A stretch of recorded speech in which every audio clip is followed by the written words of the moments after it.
चिंतित अथवा निराश होने से संसार की कोई भी आपत्ति आज तक दूर नहीं हुई है। आपत्ति को दूर करने का उपाय है उत्साहपूर्ण पुरुषार्थ। परिस्थितियों को आत्मसमर्पण कर देने से उसकी प्रतिकूलता यहाँ तक बढ़ जाती है कि फिर वे विनाश का ही कारण बन जाती है। यदि विनाश से बचना है, अपने जीवन को सार्थक करना है, तो चिंता छोड़कर पुरुषार्थ के लिए कमर कसिए। आपत्ति अथवा संकट संसार में सभी पर आते हैं। यदि इस प्रकार संकट से हारकर मनुष्य अकर्मण्य होकर बैठ रहे हो, तो इस चहल पहल और हलचल से भरे संसार में निकम्मे व्यक्तियों की बहुतायत हो जाए, किंतु ऐसा संभव कभी भी नहीं हो सकता।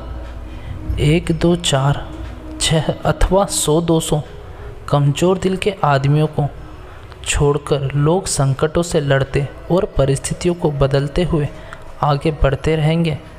संसार में निकम्मों की बहुतायत कभी ना हो सकेगी।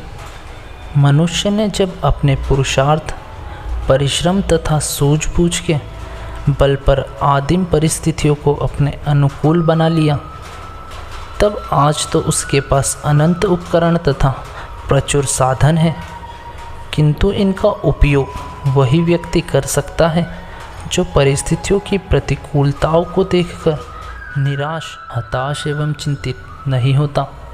उनसे लड़ने के लिए अपनी संपूर्ण शक्ति से आगे बढ़ता है। परिस्थितियों को देखकर चिंतित हो उठने और उनके सम्मुख घुटने टेक देने वाले हीन हिम्मत व्यक्ति को प्रतिकूलताएं जीवित नहीं रहने देती। चिंता का मूल कारण मनुष्य की अकर्मण्यता ही है। अपने को निठल्ला रखने से मस्तिष्क खाली रहता है। मस्तिष्क के अवकाश को चिंता के कीटाणु घेर लिया करते हैं। यह चिर संभावित है। जब मनुष्य कुछ काम ही नहीं करेगा तो उसे जीवन में बढ़ सकने की आशा ही नहीं रहेगी। उसे अपना भविष्य भयावह दिखाई देने लगेगा, जिसका परिणाम चिंता के सिवाय और कुछ हो ही नहीं सकता। दूसरे चिंता की आग में जलते रहने से मन, मस्तिष्क तथा शरीर शिथिल होता रहेगा, जिससे मनुष्य चिंता प्रति चिंता का शिकार बन जाएगा। उसके जीवन में चिंताओं का ऐसा तारतम्य लग जाएगा कि फिर उसे उनमें से निकलने का कोई मार्ग ही नहीं दिखाई देगा। यदि जीवन में काम की महत्वता समझी जाए और एक क्षण भी अपने को बेकार न रखा जाए, तो चिंता करने का अवकाश ही न मिले। काम काम को जन्म देता है। इस प्रकार सक्रिय रहने से चिंता के बजाय जीवन में कर्मशालिता की परंपरा प्रारंभ हो जाए। निरंतर श्रम एवं पुरुषार्थ करते रहने से मनुष्य का मन, मस्तिष्क तथा शरीर सतेज एवं स्वस्थ बना रहता है। उसमें फुर्सती तथा उत्साह का गुण आ जाता है।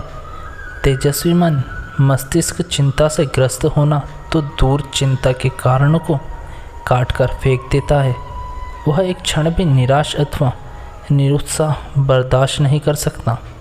मन, मस्तिष्क स्वस्थ रहने पर चिंता को चेतना में बदलकर सक्रिय बना देता है।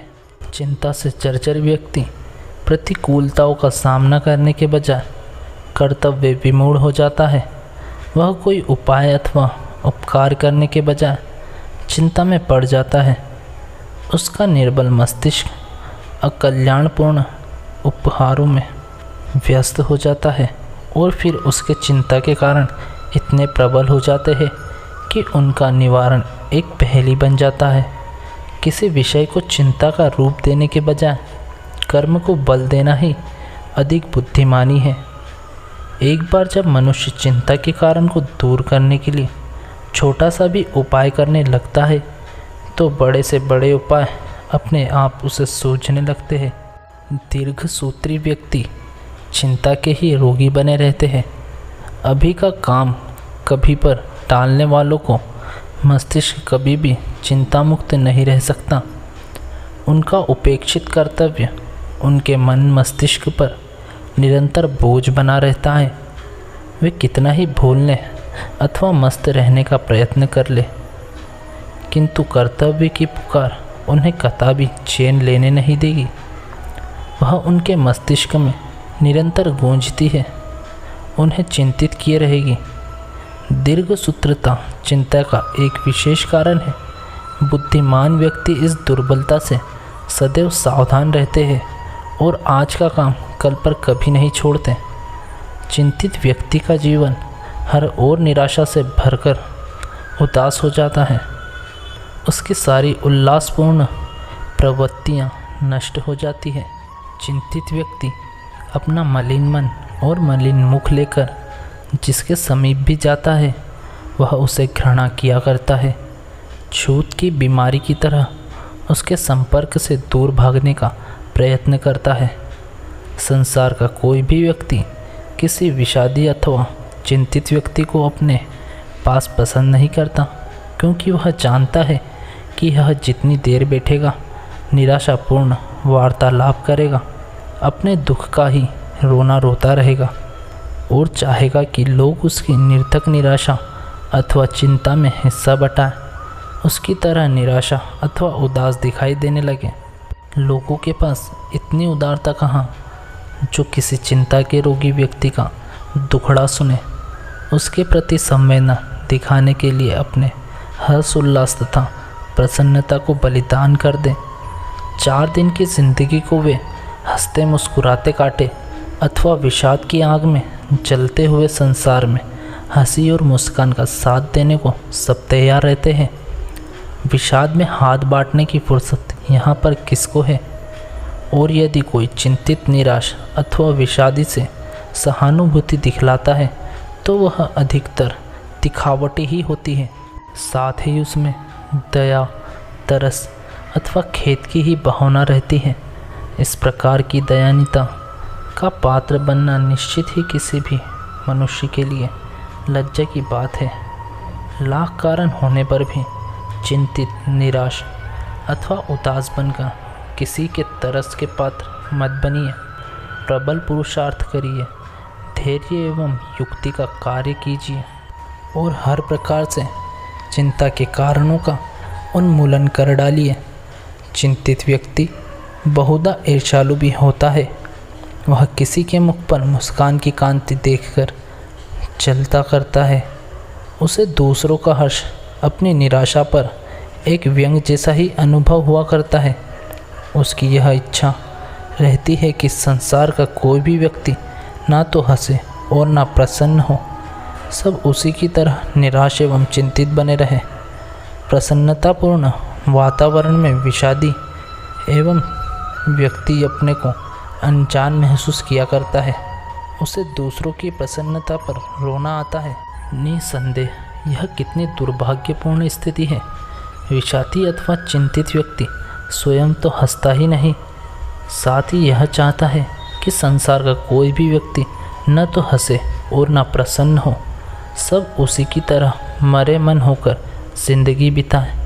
कितनी अन्यायपूर्ण कामना और कल्याणकार भावना है। चिंतित रहना बड़ा ही दुर्भाग्य स्वभाव है। इससे जितनी जल्दी छुटकारा पाया जा सके उतना ही हितकर है।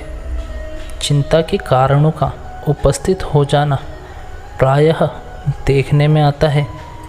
वे आते हैं और सबके सामने आते हैं, किंतु केवल निराश हो जाने अथवा चिंता करने भर से ही तो वो दूर नहीं हो जाते।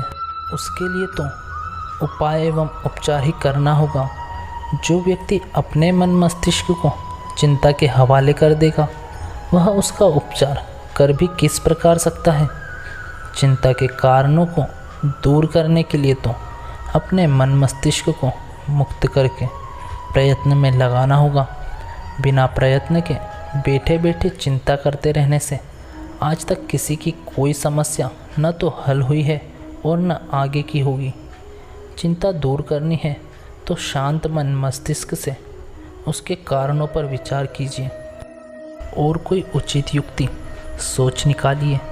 सोची हुई युक्ति के अनुसार कार्य में लग जाइए और तब तक लगे रहिए जब तक आप अपने कार्य में सफल ना हो जाए।